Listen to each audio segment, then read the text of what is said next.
it's not going to go up, and you're probably going to trade it out 10 years later for similar to what you bought it for. Totally. But when the market implodes, it doesn't get crushed as much. Totally. And in like a $60,000 duplex, it goes all the way down to 52. Yeah. You're like, it still took a 25% hit. Yeah, 100%. But when you have a $3 million building and you do that, you're like, yeah, 100%. Like it's the same thing with me, except everything's private, everything's privately funded. Yeah. But I like what it does to just the reach. Like here's the kind of product you like. Sure. We can do that here. Sure. You don't like this kind of product. Sure. You want to go full risky. Cool. Let's go over here. Sure. So we can offer more to our. So you guys do more syndication. We do syndication a lot. We do a lot of bills. We do a lot of holds as a company. Yeah. I had a bunch of partners when we first started this, so it's slowly clipping on the way. Yeah. I kind of have one left. Yeah. But I try to do everything in-house just because it makes it so much easier. Yeah. We were thinking about doing like a raise, Yeah. but I'm going to wait a couple of years because where the market's going. Totally. And I think I'm going to do a full raise in about 18 months. You thought about doing a raise now? For that, yeah, so I just started all those conversations with all my huge investors like in South County, like here's what we're going to be doing. Yeah. We're going to be buying in probably 18 to 24 months heavily, just giving you guys a heads up. Because probably like a year ago, I had a lot of them move into cash. So we actually exchanged some buildings, we took some money off the table, they're still high-fiving me because I was right, and they're seeing the market go down, like, fucking thank you so much. I'm like, we're gonna hold, we're gonna watch the metrics, and then we're gonna strike. Because this time, in like 2009 and 10, I had this feeling, I'm like, holy shit, this is like Wild West. Yeah, I was just getting in. So I ran into real estate from the wine business in 2008. Now, I was a wine associate. I was one of the youngest wine associates in the country at 21. I didn't know that. Yeah, huge wine peak. I left, I was living in Bordeaux, Long Beach, I'm third generation Long Beach. Oh, you grew up out there? Yeah, I love Long Beach. Like literally that's my zone. Yeah. And I was working at Walt's Wharf at Seal Beach. And dude, I love that spot. So my first mentor was Walt Babcock, who actually owns it, owns Babcock Vineyards. So it's such a rad story. So I was gonna be a fireman. And I was waiting tables there to get hired on Long Beach Fire. I was testing, I was like almost gonna get hired. I go to a wine tasting there, and his son, fucking Brian, shows up and brings all these killer wines from the Central Coast that he made. Dude, there was white, pink, and red wine as far as I was concerned. I didn't know shit about wine. He was talking so passionately about all this wine. I was just like, wait a minute. Like, my brain shifted. 6 weeks later, I'm in Bordeaux trying to become the youngest sponsor. It was the best. And I'm like, wait a minute. I fell in love with the history. I went all in. But that's how it kind of built. Me too. But I'm like, this is rad? Okay, everything. Yeah, me too. So it was really cool, and I'm like, I'm gonna be the youngest. This was I'm 42, but this was 20 something years ago. Yeah. This was like when the Food Network was just kind of starting to take off. Yeah. And I just went all in. So there was a restaurant that I owned, and I owned Tsunami Sushi for 5 years and was working there, and then I left to basically just do just full wine. So I got recruited from Southern Wine and Spirits, and they picked me up to run their whole entire wine division for them. And I was the youngest executive by a lot of years. They're massive. They're a huge pain in the ass. That was killed me as far as the company goes. My first like month or two, I was just hammering the MLS. And building these relationships with these brokers. And then I'm like, there's fucking short sales everywhere. So I became a short sale specialist, probate specialist, REO specialist. I just did fucking when I was single, I wasn't married yet. So I was working like 100 hours a day. And it was the best. I got really good at building relationships with the bank. And got tapped into so many asset managers I wasn't supposed to be talking to. And we're buying tapes, and then we're selling like off to all these other investors. We started a wholesale firm. That's awesome. That's a really cool story. I love it. Like, I do. Yeah, I'm feel the same way. It's just there's no way to get that kind of leverage. Like no, I've never. I think anywhere. I mean, and it's like the one thing I can control. Like I'm the board of directors. I'm this. That's what I don't like about the stock market. There's a lot of pluses, but for me there's way more negatives. And I can't affect any change of that company. And if I can't do that, why am I giving them my money to do that? I agree with you. I 100% agree with you. I 100% agree with you.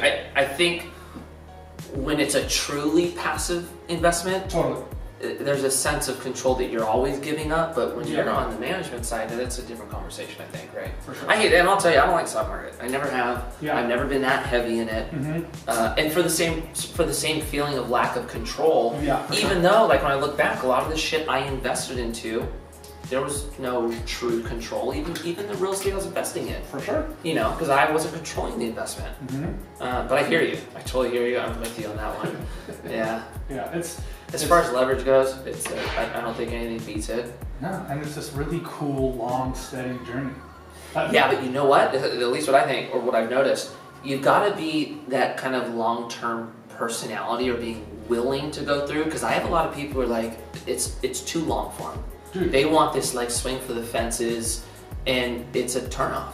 It's a huge thing I talk about in great depth. Oh, you do? I'm like, if you want to get rich really fast, yeah, this isn't your shit. This is not your jam. I know. Dude, I know. I was just filming stuff with him, and I'm like, look, real estate is a long game. I do a lot about long game. And I'm like, if you're trying to get rich quick, stop. Yeah, totally. There's no like, hey, you can make $200,000 flipping houses with somebody else's money. No. That's all fucking horseshit. Oh yeah. All of it. Oh yeah, I know it. So it's a long play. Yeah. Yes, you can make short-term capital if you're an agent and you make commissions. You can make money and buy stuff. That's a very different conversation. Yeah. If you think you're gonna like go from your job in a cubicle to financially free in 24 months, you're out of the fucking I line. agree. I totally agree. And you're right. Some people can't play that long game. No, I mean, I can't tell you, like, I don't want to say it's overwhelming, but there's definitely a handful of people that look at me and go, 12, 13, 14%, and I'm going, as a smart people are like, that's amazing. I know. It's just I can't figure out if it's a personality thing or if it's just an uneducation of.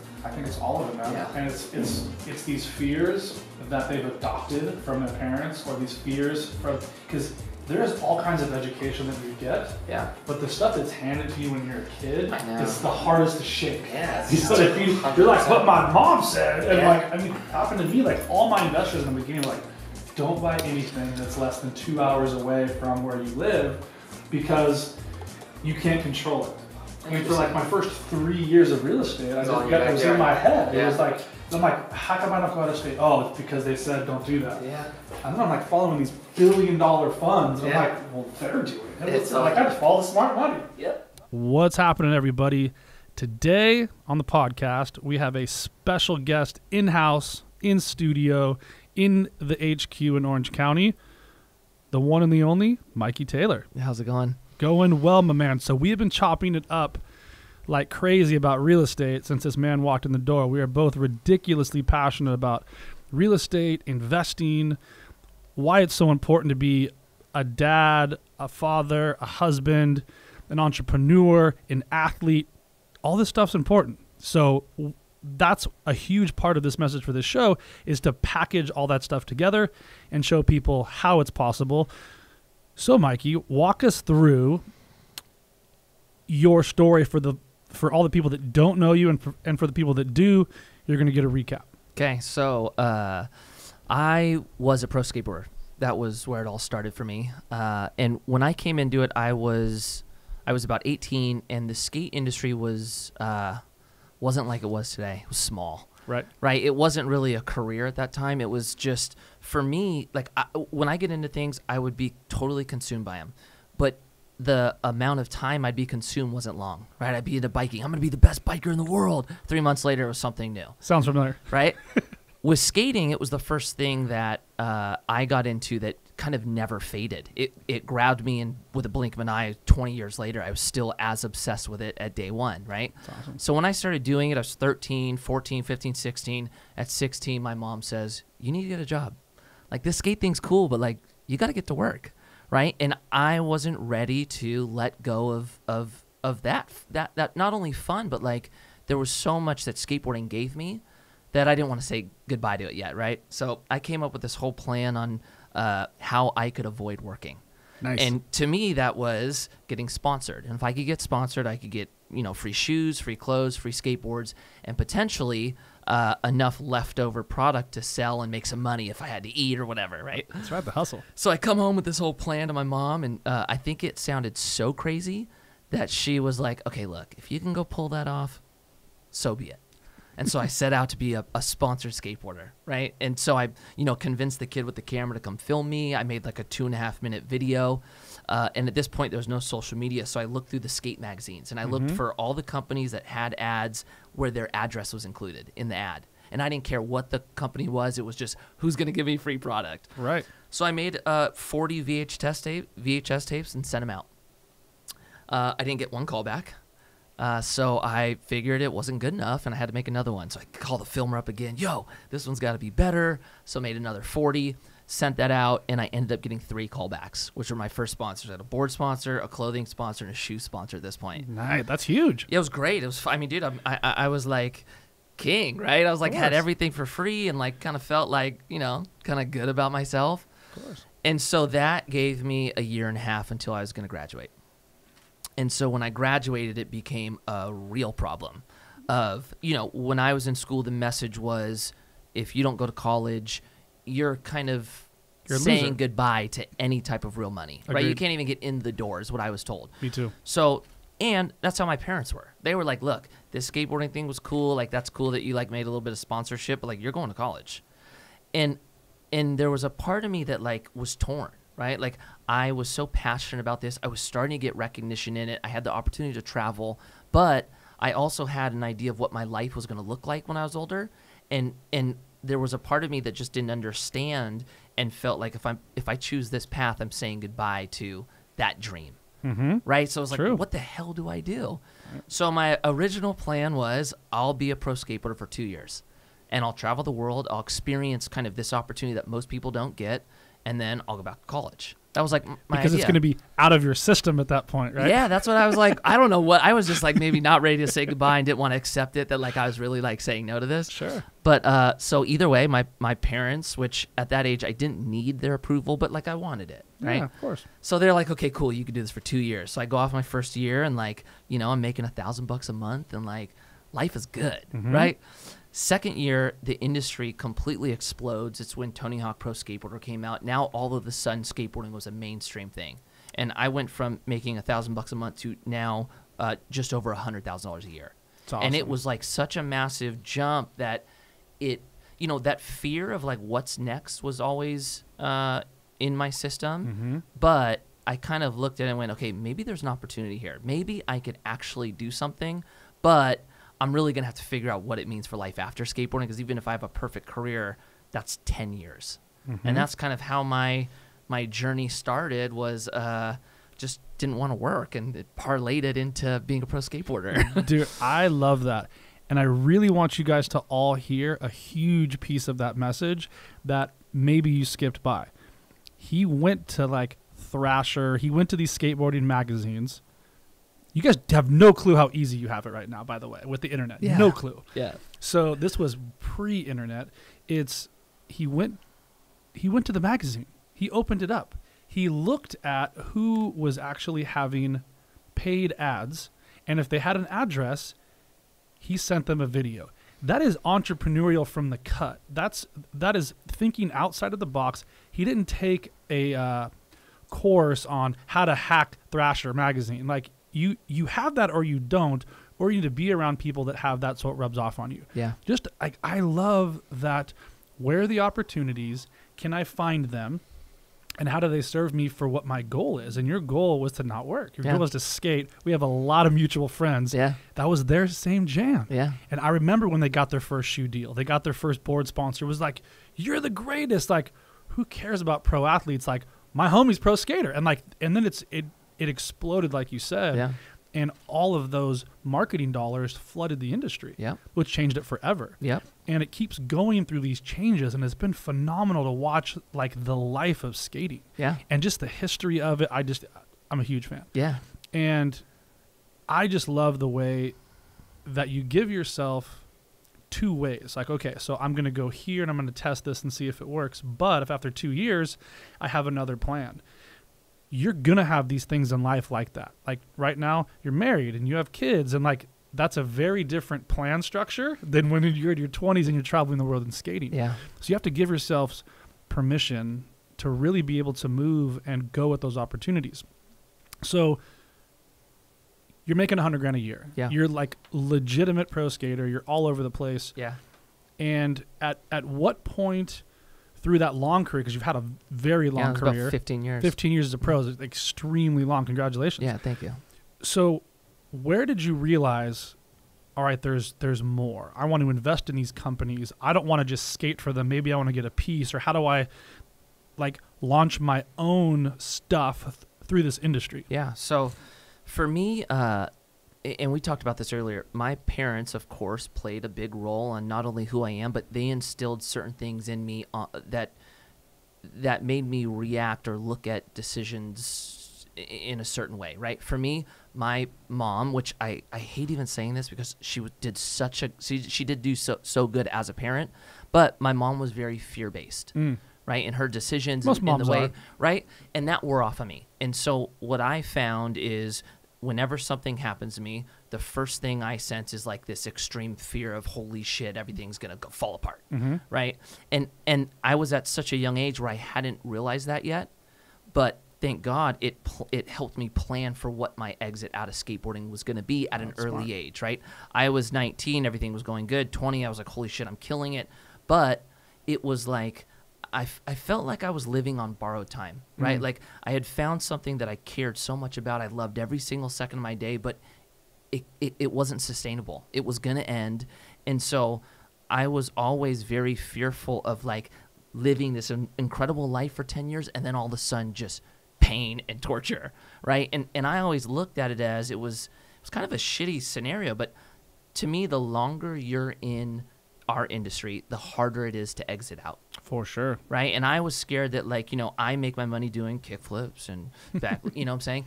I don't know how I'm going to go make money at 35, 36, right? But at 22, you can get out and go, okay, well, shit, I got a lot of risk I can take. I could figure this out. So for me, I was constantly trying to figure out how I could make this transition smoothly. And what that meant for me was living really below my means. So smart. And maximizing the amount of money I could invest. And really what it came down to was I thought this was going to be the most money I ever made, was 20 to 30 at this point. So if this is the most money I'm ever going to make, how do I make sure this money's working? Right. Right. And last. And that's how I went into it. It was a very like kind of just scared for my future. And so I really planned early, and real estate just happened to be a big part of what I was investing into. That mixed with my dad, when I started making this money, he was so confused on how I was making money, right? Because I wasn't skating contests. Right. I was like jumping off stairs and handrails and just filming. So he walked me into his CPA and CFP's office, and sits me down and goes, can you help him? Like, I don't understand this. We don't know what he's doing, but he's making really good money. Yeah, that was it. And I was at such a young age, and Randy, who I was sitting across from, goes, well, look, you're so different than my clients. My clients work traditionally the same job for 30 years, and we save a certain amount, we build this, and then they draw from it at 65. I've never worked with someone like you. So first, I need to understand your world. Right. And in me feeling like I was part of the conversation and having to build this, like, customized plan for me, it forced me to learn about financial literacy through him at an early age, which thank God my dad walked me into that office. And really it was that meeting that led to me going, okay, I do make 150, 200 grand a year, but that's not going to last. What you need to do is pick an amount and stay on that amount no matter how much money you make. Like 40 or 45. Dude, 50. I mean, in the beginning, I was living at my parents' house. I was making 130 grand a year. I had a cell phone bill. Right. So I was probably spending 30 grand a year. I was like crushing. Dude. So, as life got more complicated, Right. of course my lifestyle went up, but it never went that wild. Yeah. And it was really his mentality, and then me like understanding not only like that you can't save till wealth, there's a way to create wealth, and just learning like what money actually was. Tool. Changed my life. Totally changed my life. Dude, that's such a powerful story. And you hit a lot of amazing points in that. It's crucial to have really good mentors. Yeah. It's crucial to have really good advice. Yeah. And your dad, he saw a space. Yeah. A space that could be incredible or a space that could be like catastrophic. Yeah. So he wanted to hedge that and make sure it didn't go in the wrong direction. He's Sure. like, look, I don't know what you're doing, but you're making a lot of money and we're going to make sure that you're at least protected. Yeah. Awesome parenting. Yeah. And same thing with your mom. That's great that she was fear-based because she was so fearful. She forced you into fear to do research and due diligence on how to figure out how to invest. Like I love that. Yeah. So what you did is you literally took what somebody would look at as a flaw in your mom and turned it around to a massive positive. Yeah. And then it's cool because now you can share those stories with your parents. Like, if you hadn't have done this, I wouldn't be here. Like, that's the biggest win ever as a parent, right? Yeah, totally. So I love that story. And how you decided to not just give your money to somebody who was older and wiser, but you did your own due diligence. And I really want you guys to hear this. Like, he didn't just say, "You're right, Dad," and then turn over all of his money to this guy. He did his own research and realized that maybe real estate might be a really good play for you based on how you make your income. Plus, you're a professional athlete. I don't care what you do. You get hurt, it's over. It's over. Yeah. There's no 30-year career signing bonus. You're injured. I have a lot of friends that they literally folded their leg same way you were doing. Yeah. Kick flips. Yeah. Handrails and stairs. You crash wrong. Yeah. There's a steel rod in your leg, and now you're working for a company as a manager. Yep. You're totally right. A very common story, right? Yeah. So it's important to become financially literate, but you lived so far below your means that you're able to make these plays. The only way to save and the only reason to save is to make a wise investment at some point. 100%. Because if you save, it does something to your brain. If you save for 10 years like a rat stacking away peanuts, I have friends like this. Yeah. And I've been trying to help them for years. Yeah. It's like if you try to have them let go of one peanut, they have an anxiety attack. Yeah. Yep. It's literally between your ears. The money has controlled you. Yeah. And it's put you in a box and locked you. 100%. But I'll tell you, once you experience your money working, it's addicting. It is so addicting. Crack. Oh my gosh. And I was just thankful to learn it at a young age. And then it was just living below your means could feel very difficult, right?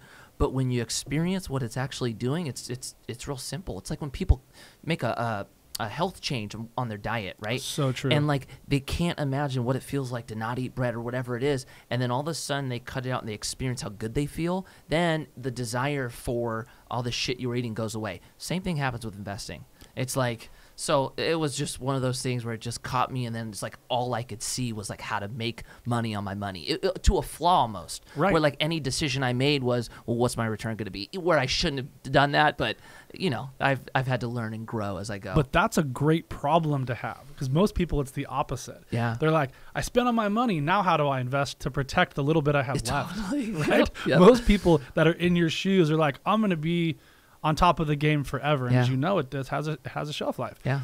And we're literally doing this right now. Is we have this thing called the water gallon challenge, which we just kind of rolled out. It's to drink a gallon of water a day for 30 days. Yeah. It'll change your life. People don't understand, that simple little thing, it changes your life. It does so much for your body, but what it does to your mental capacity is you look at this huge thing of water and you're like, I could never drink this. Yeah. And then you do. And then it gets easier. Yeah. And then you're sleeping better. Yeah. And now your hormone levels are all perfectly balanced because you're sleeping better and you're fully hydrated. Yeah. But you're right. The way to invest is very much like health. Yeah. And when you feel those little wins, if you cut out sugar for a month, it's like trying to get off of heroin, from what I've heard. Sure. It's crazy. Yeah. It's a little easier with carbs because you can kind of subtract the carbs and put in some fats. 100%. And it works. Yeah. Sugar is one of those things that the body's like, no. Yeah. So it's the same with investing. You gave yourself permission to learn. Yeah. And then you get a little older. And then you get married. Yeah. And then you have kids. So it's not just about you. It becomes this legacy that you're trying to build. Yeah. And you're trying to instill those things into your kids. So talk to us about maybe kind of how you met your wife, where you were at when you guys met, and how this has been a very long journey for you both, because it's hard to go through some of those conversations with your spouse. Well, you might have a positive track record, but some people that have maybe done some investments and lost. Yeah. And then it's how do you have that conversation with your wife again, where it's here's what we're trying to do, and this is why we're going to go towards real estate. So how did you meet your wife, and how did that whole plan kind of unfold? Yeah, so this is kind of a crazy story. I love crazy stories. So my parents moved into this new development when I was 16. Her parents moved into the same development, and I was with my mom looking at our house before. It was just the skeleton, right? We're walking through, and this lady walks in, ends up being my wife's mom. No I'm 16. way. She's talking to us yeah, we just bought the house next door. like, oh, cool. And she was like, my mom's like, oh, do you have kids? She's like, yeah, I have a 15-year-old. And my mom goes, oh, my son's 16. And at this point, I looked like I was 12, right? So she looks at me and she goes, 16? I'm like, yeah, well, whatever. So that was my first experience meeting her mom. Then they moved in next door. And then, you know, she was the girl next door. But we were always on, like, I was a late bloomer, right? When I graduated high school, I was 18. I broke 100 pounds my senior year, right? I was tiny. Just like tall and skinny. Not even tall. I was 5'3", 5'3", 95 pounds senior year. Dude, you shut up late. I'm 6'2" now. I was going to say, right? you shut up late, man. So for her, she was the exact opposite. At 13, she looked like an 18-year-old, right? Hot. Hot, boobs, the whole nine, right? Yeah, right. And so, like, we just never crossed paths like that, right? Like, we were, like, friends, but, like, I wasn't even on her radar, and truthfully, she wasn't even on mine. I was so focused with skating. Right. And then so, you know, she goes to school. I end up moving out. She comes back from, like, Christmas break. We reconnect, and it's like, hey, well, what's up? Like, how are you? We go get dinner, and then it was like, there was kind of a thing there. We end up, like, you know, kissing. Of course. And then fast forward, we end up dating for about 5 years and get married. But my wife has been there since I was nothing in a sense of my career. Right. She watched and was with me through my career at a young age, went through the entire roller coaster of what it's like to date a pro athlete with travel and being in an industry that is incredibly selfish. Right. Right. So there was a lot of learning that we did. There was a lot of growing, and to be totally truthful with you, we still do to this day. Of course. It's just been a crazy ride, but yeah, it's been really cool. She actually played a huge role in really, like, the entrepreneurial role for me, right? Where it was like, I got a pro shoe, right? I got my first pro shoe. Nice. And when you get a pro shoe in the skate world, that's where serious money comes in. That's right. Because you're paid royalties per shoe. Per sale. Yeah, and a shop, like if it's a skateboard, a shop might buy one or two of your decks. If it's a shoe, they'll buy multiple size runs in every size on multiple colors. So it's good money. So I get this first check, and I'm like, oh, this is the most money I've ever made in one sitting. I'm like, yo, how do I get more of this, right? So I start diving down this, like, okay, I need to learn about marketing. I need to learn about sales. I need to learn about design, right? And I'm building this company that I worked for, or that I was sponsored by. And she goes, hey, look, like, I see that you're passionate about this. I see that you're doing all these things, but I just want you to think what's next as far as the companies you're working for, right? You're building their brands. Like, I don't need you to do something tomorrow. Just put it in the back of your mind. So smart. And she knew that my personality, if you tell me something, I obsess over it till I do it, and it's really not that long after till I do it, right? That's right. And then seriously, we have that conversation, and like 3 months later, I start my first company. It was like, I'm going to build my brand. I'm going to do it my way. Yeah, and I go all in. It's like, you know, it's like people are like bringing sponsorships to me, and all of a sudden I'm like, I don't do sponsorships. It's only me. It's me. Like, yeah, I had to learn to kind of step off the gas a little bit on this. I know, it's crazy, right? Because like you see something so clearly in your mind. Yeah. And then you taste it. Yeah. You're like, more. Yeah. More. Yeah. But sometimes you will literally pass the market. Yeah. And it happened to me. It was a crazy story. So I went from being so fearful of being left behind, going all in, spending a fortune, to actually going past the market and be like, oh, wait a minute. Okay, I got to come back this way. Yeah. Yeah. It's fascinating. Being ahead of the curve is good, but being too far ahead of the curve is an issue. It is, because then you're kind of waiting, and now I'm spending time literally trying to convince people that this is a really, really good idea, and here's why. So you have to be able to kind of move with the market, but you also have to be able to see those opportunities, especially with investing and especially with all these different trends with marketing and branding. Yeah. Social media has changed the game forever. 100%. Like, it has changed the game. There was a friend of mine who, he's a super famous painter, and he's in LA. He's been in forever. He's been on this couch tour since, for 20 years. He's doing really, really well now.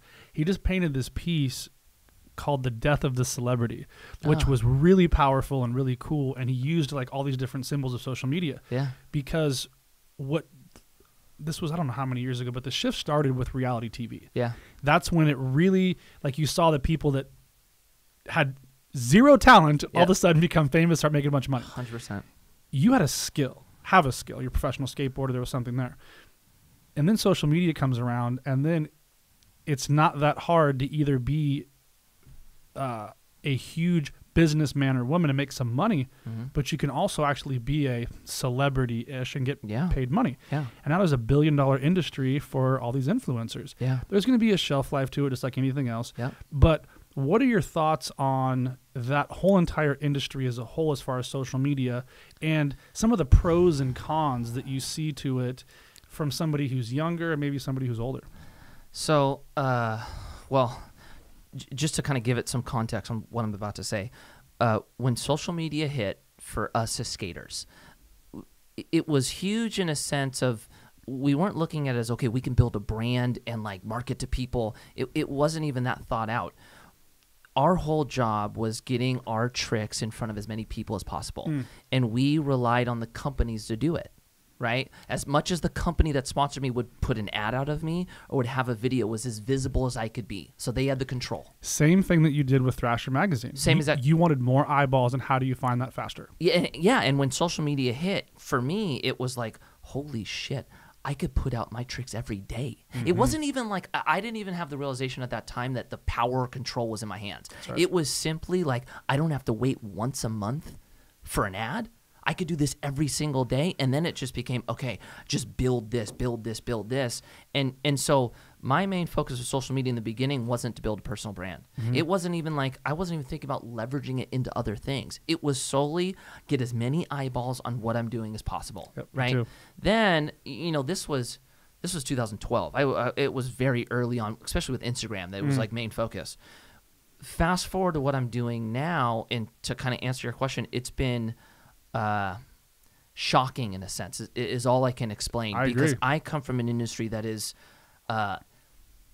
as real to a core, right? It's like a very like, we don't fuck around. You don't say more than you are. It's like this really kind of like, you get handled if you do. You do, right? So like, you know, I came from that and then walked into like the business world of social media, and I couldn't believe how I couldn't.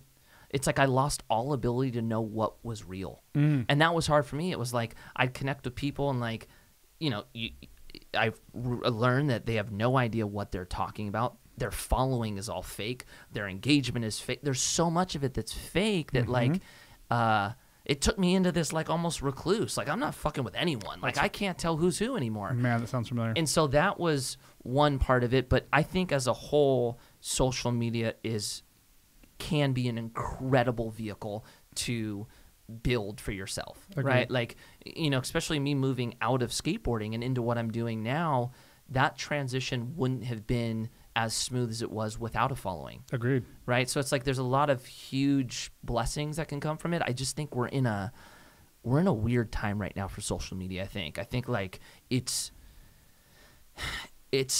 fake and perfect to a flaw, and there's not enough people, I think, being authentic. Agreed. But then you get lost in this like, well, authentic doesn't engage, and engage doesn't get your thing. It's a. Dude, I'm so glad you I said can that. go in circles about this topic. But you're correct. Yeah. Like, and I feel the exact same way. As there's so much crap out there. That's why we're so selective of who we actually have on this show. Yeah, 100%. Like, I do the due diligence. I'm like, I'm gonna find out what this is really about. Yeah. Because it's important to me, because I've been branding for 2.5 years straight. Yeah. I haven't sold a thing. Like, you can buy my book if you want, but you go to my website, it's free. Yeah. So like, that was my whole thing, was how do I help as many people as possible? Yeah. But like you just said, the internet is flooded with this, like, buy my mastermind and my course. Yeah, it's flooded by like the sales, the car salesman, right? Totally. That's what's so crazy is like like business to me was not the sales guy, right? Even though like I'm not saying if you don't know how to sell, you can't be in business. I'm saying that, but to me there was way more inside of creating a business than just the guy selling. He was a part of the puzzle. Agreed. Right?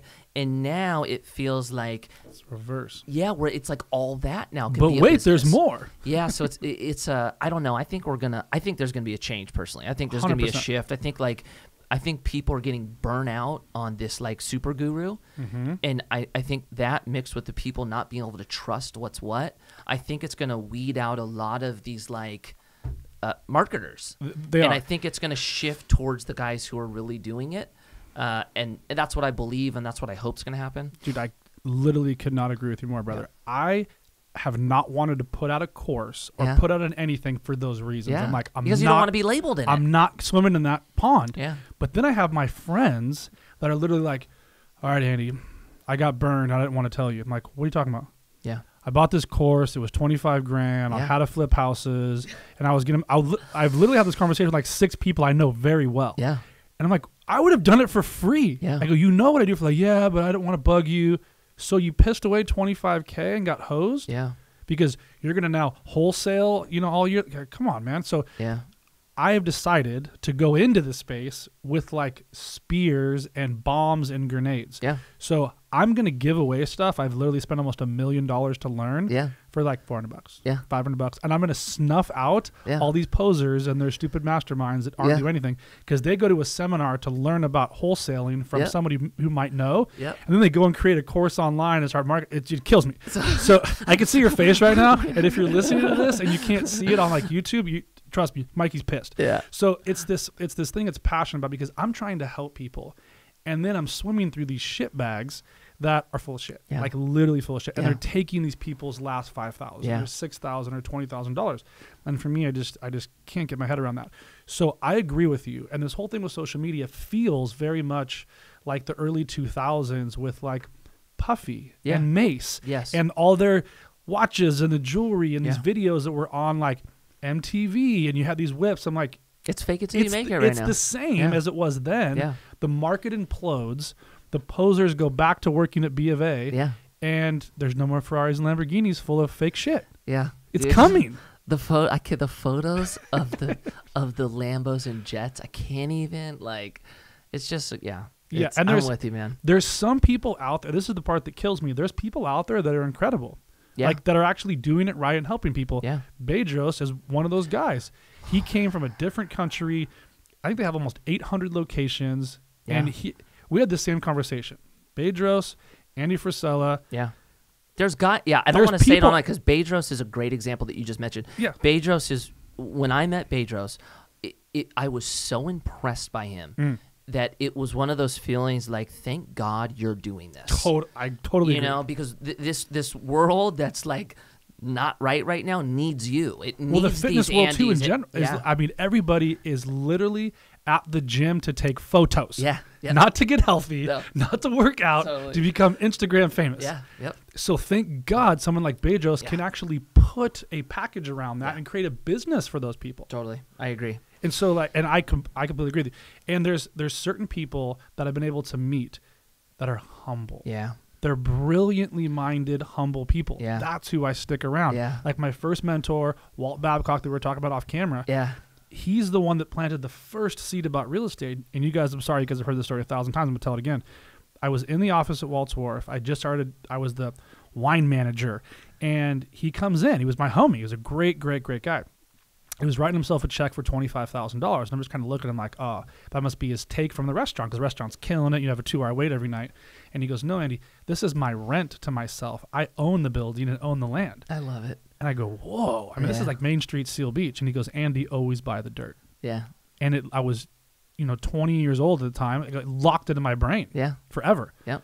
Always buy the dirt. Okay, got it. Walt's super smart, really good guy. Okay, always buy the dirt. Yeah. And I finally, at 30 years old, got into the real estate game. Yeah. But I was in sales and I was hustling and I Yeah. was not living below my means and Yeah. I was blowing it from everywhere I could. Yeah. I was living this outlandish lifestyle because Yeah. I was making a lot of money. Yeah. So dumb. Yeah. Well, But it was my process. totally. It was my process to learn what it feels like to go broke. Yep. When I started in real estate, I had $400 in the bank. Yeah. It was a wrap. I Yeah. hadn't worked in a year and a half. I was healthy. I felt incredible. Yeah. But I had nothing. Yeah.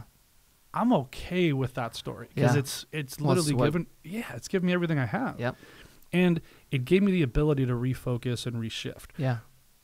Very much like you're like, okay, I want this to last forever. So Yeah. every time, like I get 30, 40, 50 or 100 grand, Yeah.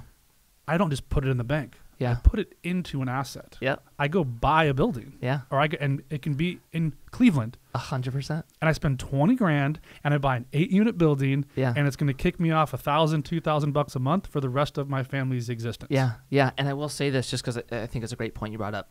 My story was what it took for me to get here. Your story, which is so different than mine is what took you to get to the point you are. So if you're listening and your story isn't like ours, it's not right or wrong. It's just this is the journey for you to learn to get you to the point of where you want to go. Right. 100%. So I think that was, and it's not supposed to be your journey. No. And it's how I literally have to smack people. Yeah. Because like, I'm never going to be that person. No shit. Yeah, totally. So stop trying to implement that. Yeah. Like you're never going to be that person. Your journey's different. Your backstory's different. Yeah. What you're strong at, especially in real estate. We work with a lot of real estate agents. Yeah. With like these huge teams, and they sell these crazy properties, and they're always competing with these other people. Yeah. Like, dude, there's no comparison. There is no competition in real estate. Yeah. People buy and sell properties from you because of you. 100%. Not because you know this person. Nope. Sometimes it's as dumb as like you have 2 dogs and so do they. Yeah. So you connect on that Yeah. thing, and you happen to have a skill set that they need. Yep. So just be authentically you. Yeah. I think you really can't go wrong with that. No. I think if you're constantly being just who you are, and I got an awesome compliment from this really cool guy from Canada. I was on his podcast yesterday, and we're talking and talking. We had a really, really great podcast. And then as soon as we were done, he goes, man, you're exactly the same way you are online as you are That's off. such a good compliment. And I'm like, That's such a huge thank compliment. you, because like that's exactly who I am. I go, dude, I don't know how to be any Yeah. different. He goes, 9 times out of 10, all my guests, when I hit record, They turn into someone else. it's a different human. I know it. And I'm like, how do you even do that? Yeah. That's a conversation I think I could spend with you for a long time. Yeah. So it's really important to me because I'm literally building this very huge legacy, not financially, but just this body of work. I'm putting out content like crazy for my kids and my great grandkids, which I talk about a lot. Like, I would give anything to go listen to a podcast by my grandpa and his 9 brothers, Yeah. like 100 years ago. Yeah. Totally. Like it'd probably change the way I looked at myself. Yeah. So like I want to give those gifts like long when I'm gone. So that's a big reason why I'm putting out so much content. Yeah. It's not so I can monetize it, and it's to add this legacy that I'm trying to build. Sure. So so there's been a very similar thread that's kind of go like, through your whole life, where here's where you are, you put a plan together, you have a definitive exit at some point, and if you need to go like a little further, that's possible.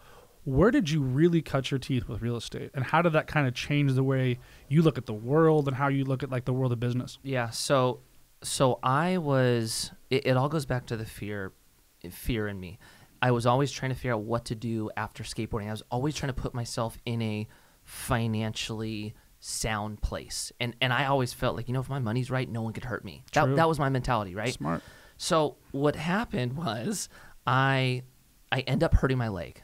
I tore a ligament in my leg, and I was skating through it for about a year, and it was so painful. But I was 34 at this point, and I was like, look, I have 2 years left on my deal. I was sponsored by a shoe company in DC. Mm-hmm. This could be my last 2 years. So like, do I want to like have surgery and take away a year of those 2 years, or should I just power through it and get through the next 2 years? That was like where I was at. Of course. So I call them and I tell them about my dilemma. Look, I'll skate through this. I'll totally skate through this. And they were like, no, look, go do it. Have surgery. You'll be fine. You'll be out 6 months. Good. I'm like, all right, cool. I have surgery. 2 months later, phone call from DC. We found a loophole out of your deal. We're ending it. I was just going to say, this is going Right? to end bad. I knew that. I fucking knew the answer to that before you started. I was like, shit. Yeah. So what happened to me was I prepared so much for the financial side. I did not emotionally prepare for what that was going to do for me. For the grieving of leaving the sport, right? Oh my God, I had no idea. Dude, there were things that I didn't even know were issues of mine, right? And like I felt like coming into that place, I felt very humble. Mm-hmm. I felt really really down to earth and like aware of who I was, my surroundings, what made me me. And when that happened, it was by far the hardest thing I've ever gone through, and took me into such a dark place that I wasn't prepared, right? And it was like you get a call from that, and all of a sudden I can't skate. I'm on the couch. I'm on crutches. Can't walk. And now my career ends, right? All at the same time. All at once. And so there was, really all I can say is I didn't realize how much of my ego, identity, and value was wrapped into my career, right? So like, for example, when it first happened, I was like, dude, fuck that. I'm going to start a shoe company. Like, I'm going to fucking show them with success, right? Mm-hmm. And so, like, I go all the way. I get business plan, designs, samples come from China. Mm-hmm. Look at the shoes. And I'm going, what am I doing?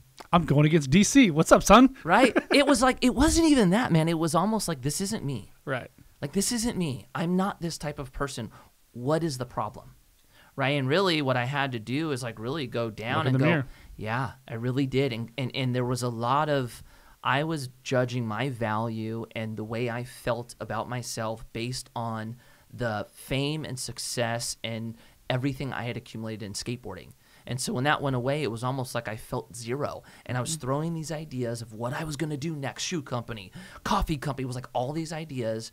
And it just wasn't me, right? None of it felt authentic. None of it felt the way like when I started skateboarding was like, dude, I'm consumed by it. None of it was that, right? And so I'm working through these issues and I get a call from another pro skateboarder, younger than me.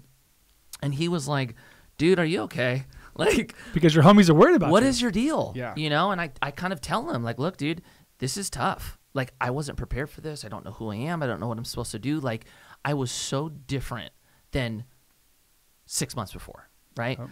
And he's like listening to it, and he's like, look, dude, I get it. Like, I'm not saying it's not hard. I get it. But you should take a step back and look how blessed you are. Mm-hmm. You have a house. You have a wife. You have 2 kids. You haven't made $1 in 5 months, and I haven't heard you once talk about money. You're not even concerned. Like, dude, do you know how fortunate that is? Like, I hope that's like my transition when I get out of this career, right? So I hang up the phone with him. I sit down on the couch. I feel even worse. Of course, right? I'm like, he's dude, right. yeah. And there was a part of me that felt like survivor's guilt in a sense. Like, my friends typically don't go through this. Like, most of the people that I watch skateboarding kind of disappear into obscurity almost, right? And when I was a kid, there was no social media. So I always wondered where these pros went, and they really disappeared. So I was like, oh, that's pain, right? And so, like, it just really made me go, dude, there's something wrong with our industry. There's something wrong in a sense of, like, our industry brings up these kids who come from nothing. They give them so much at an early age with zero guidance, right? And then all of a sudden, when they're irrelevant or hurt, they're gone. And so it was that phone call that just made me, like, feel that pain point that I have felt for 15 years of what the fuck am I going to do after skateboarding, right? I was so scared of it. And really, it was that call that created this, like, idea of wanting to solve that issue. And when I kind of started going down that path, it was like, well, dude, why am I even in this position? What did I do to get here? And so I looked at the last 15 years, and to me, it was 2 core principles. Understanding financial literacy and knowing that this is going to end and live below my means, and investing or getting my money to work, right? And when I looked at my portfolio, even though I had started companies, we started a company that we ended up selling, made a ton of money on that. But when I looked at my portfolio, the majority of my money was working in real estate. I had a small amount that would go towards venture capital, something that I was like, fun, but I always knew to evaluate risk with reward. So I wasn't willing to put more than 5% of my capital in something that was most likely going to lose. Risky, right? Right? So really it started with that idea, and then I just wanted to create an opportunity to help them get through it. And when I looked at what was working for me, it had always been real estate, right? It's where I put a really, really good amount of my money. Me too. And it's the things that constantly I could count on. That's right. Right? So it was really that conversation that led to me wanting to create an opportunity. I treated it the same way of how I had started brands in the past. I built out a business plan, story, idea, and I had brought it to Randy, who was the CPA the and guy from your CFP. dad's. Yeah, so what I didn't tell you is when I had that meeting with him, all these steps that I had taken as growing, I always went to him. When I started my first business, I didn't know what to do. Went to him. We started another business where we had to raise money. I didn't know how to raise money. None of us did. We didn't know what a PPM was, a sub-agreement, nothing. Went to him. He was always the one that was so influential in me learning these steps along the way, right? I graduated high school and I'm a pro skater. Yeah, no, me too. Right? Like Yeah, so it was like, it was him that's always been that, like, kind of guidance and almost like business mentor. Of course. And so I bring this idea to him, right? And it was solely like, look, I've never done a fund. I don't even know if a fund is the right call, but I want to create an opportunity. This is the idea. This is the message, this is the story. This is what I want to communicate. What do you think about this, right? And he looks at it and he goes, dude, I love this. I love everything about this. Why don't we do this together? And what I didn't tell you also is he owns a real estate he owns a wealth management company. They have a real estate division, and they've run 2 real estate funds in the past, which I was investing most of my money in, right? So you were already doing it with him, but I was already doing it with him. No, I was just always doing it passively because my passion and focus was skateboarding, right? So this conversation was like, let's do this company. And what I didn't realize until I started of how much of my consumption of time was going to be obsessed now with real estate. I wasn't prepared for it, right? I was just like, I love investing. I love building a brand. Real estate's work. Let's do it. And before you know it, I feel like I'm trying to get sponsored again. Right. It's like all I think about. It's all I talk about. It's like, it's been a really cool experience. So that's really where this was. Oh man, I lost my sponsor February of 16. This idea came at the end of that year. So the idea really started, we really started working on the company, I would say December of 17. It's awesome. Yeah. And then you just go. Like, after you get clear and you have somebody who has your back over the years, like Randy. Randy, you're awesome if you're listening. And if more people had a Randy, they would be able to make wiser decisions.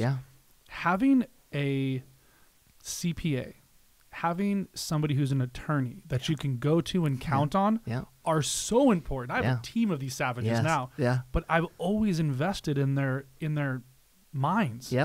They're not always right. Nope. You have to find the right ones that work for you and your vision, but it sounds like you got a really good one early. I did. And that's so incredible. And that is the piece, and it's a huge piece of my message too. It's like, how do we help these athletes, surfers, skaters, so many professional athletes, they'll get a signing bonus for like a few $100,000. If they would have invested half of that signing bonus in one little building, and as soon as they blow their knee out, because it's coming or something, you're not broke. 100%. You have a little piggy bank to go figure out the next moves. And for me to take that heat off of a family with kids, so you don't start literally snacking on pills like Tic Tacs, and now you're getting divorced, and now you're a single dad in a studio and trying to pretend like, and all you do is watch old fucking skating videos of you, and you're like, what happened in my life? And then you end up in rehab, and then they're like this story is so common. So I'm so proud of you, one, to even do this. Thank you. And then 2, to provide this level of service for this whole industry. Because those pain points are real, bro. It was one of those things where like I lived the pain point, so like I knew it firsthand. What I didn't expect is like I started off to do this for skaters, right? I didn't even realize how many more people connected with it beyond my group. Of course.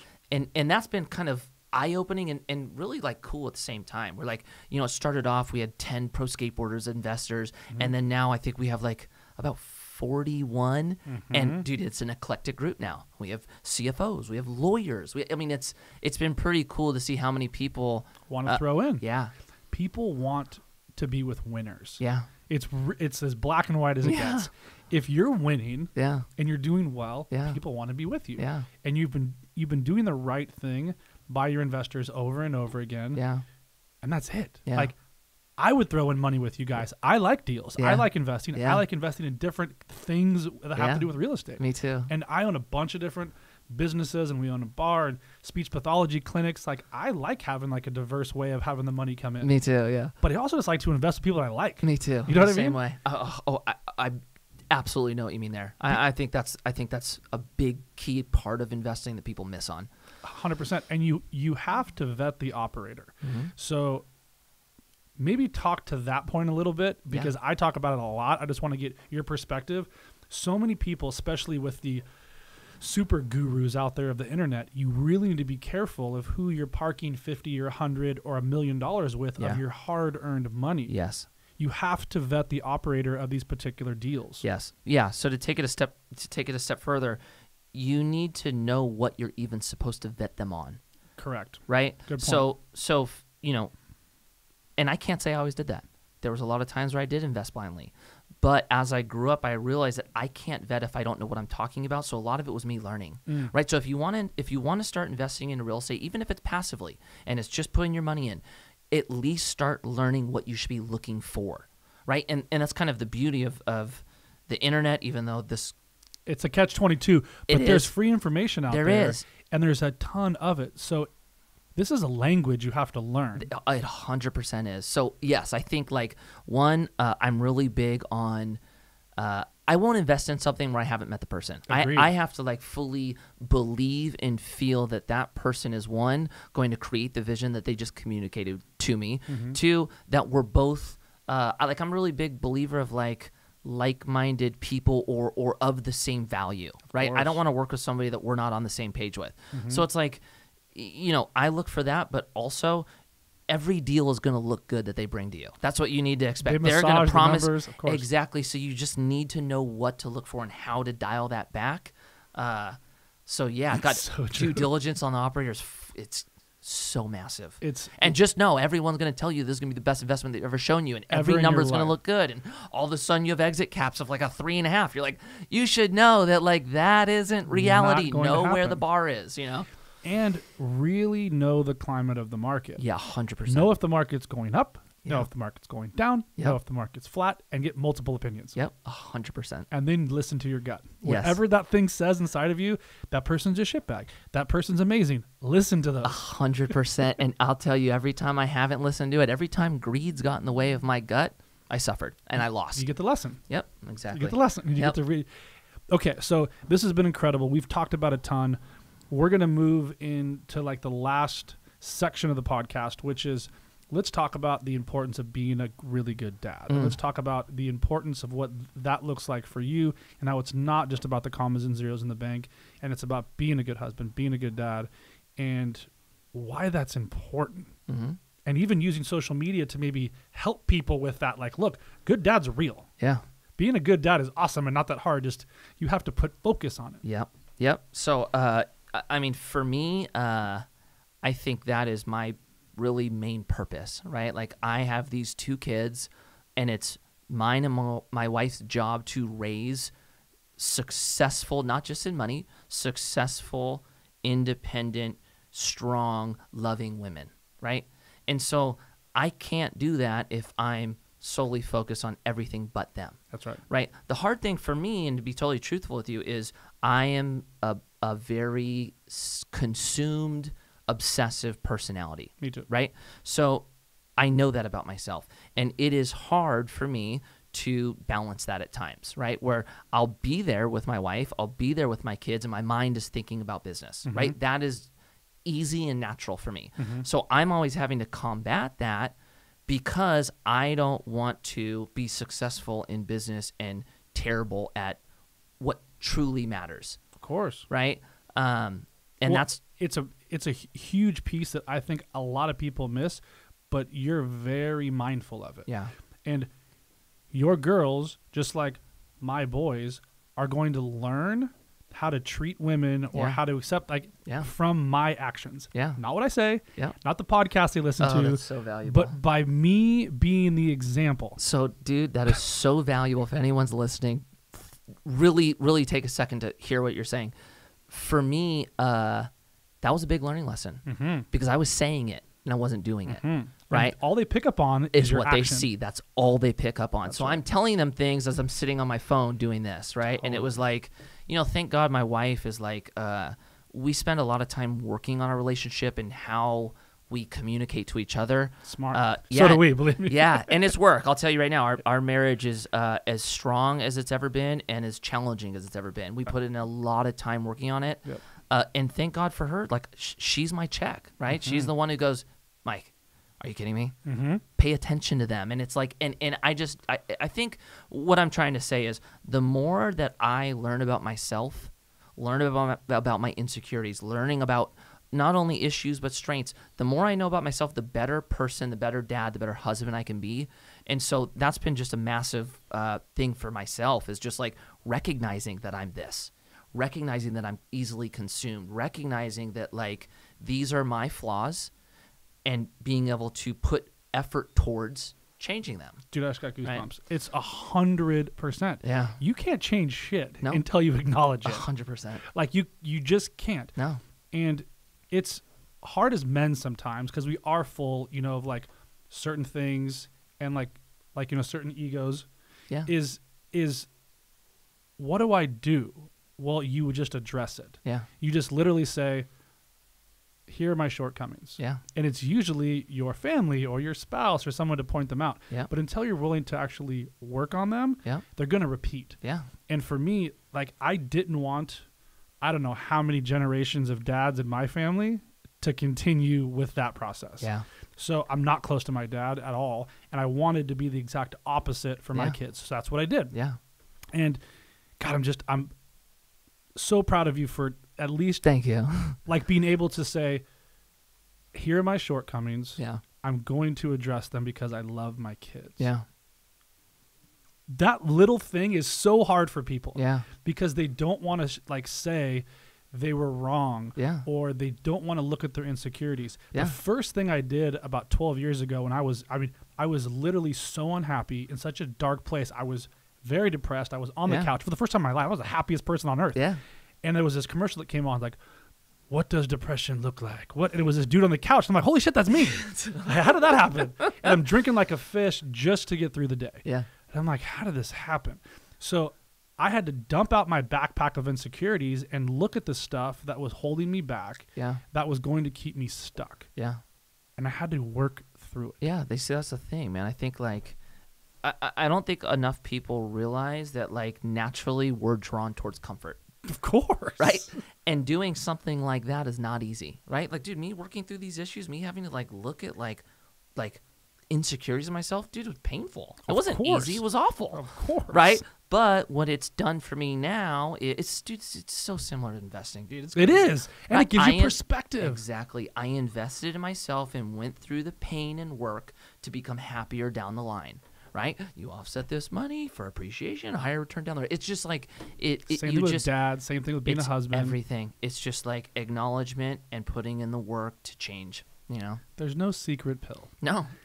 Everybody wants to think there is. Yeah. There's no like, there's the entrepreneur pill. Now Yeah. I'm going to make $1 million this month. Dude, it's just hard work. And the cool part about this whole entire space and business is you can bring all those qualities with you. Yeah. From some totally opposite career Yeah. and bring it into real estate. I was yeah. a wine guy. Yeah. Everybody made fun of me. Oh, the wine guy's going to go do real estate investing. Yeah. Good luck. And I'm like, you just wait, bitches. Yeah. You just watch. Dude, I think the most valuable things I have learned to this point was through skateboarding. Of course. You know, I feel the same way. I mean, it's what made us who we are. And that's why I have always connected with skaters. Yeah. Always. You'll crash. And I've watched a bunch of my friends. They'll crash 50 times Yeah. and be so pissed. And I'm like, you're literally going to break your fucking leg if you crash again. Yeah. Like if you crash on that same spot, it's a wrap. Yeah. And they'll go, man, until they get this trick, Yeah. and they're happy for about 4 seconds. Yeah. It's just like, I got it. It was on film, even better. Yeah. But it's that ability to stack and Yeah. crash and Yeah. crash and crash, because it's a very like cerebral sport. Yeah. It's very much a mental. How far can I push through the pain? 100%. How much can I suffer and still get back on my board? Yeah. Like yeah, you nailed it. it's perfect if you're an entrepreneur. 100%. If you're a skater and you're listening to this, you're getting like schooled right now Yeah. on what you're going to need for later on in life, just like Mikey said. Yeah. You're learning how to make a rough transition Yeah. from one of your transitions. Yep. 100%. Yeah. You nailed it. Well, man, this has been amazing. Thank you you so much for coming to the studio. It's been awesome to get to know you much better too, brother. Yeah. Thank you. Please let everybody know where they can find you, what you're doing with your fund, and how these guys can literally find you all over the place. Yeah, the easiest way to find me is on Instagram, just Mikey Taylor. I'm really good at responding or DMing.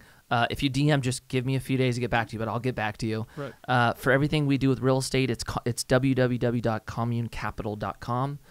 That's our Instagram. But if you connect with me on Instagram, me personally, you'll be able to find everything I'm doing. It's a really cool fund, and I love what they're doing. And I had no idea till like a few days ago. I was like, oh, shit, look at this. Yeah. It was a very, very pleasant surprise. Yeah, so, thank you. And we invest in your hometown. So I was like, Long Beach building? What? Yeah. This is my spot. Totally. So I'm going to be probably parking some money with these guys too. I like what they're doing, and I'm going to do a little more due diligence, even though I'm already hooked for this part. But yeah, guys, go follow Mikey, follow his backstory, follow his pages, and we will see you guys soon. Thanks.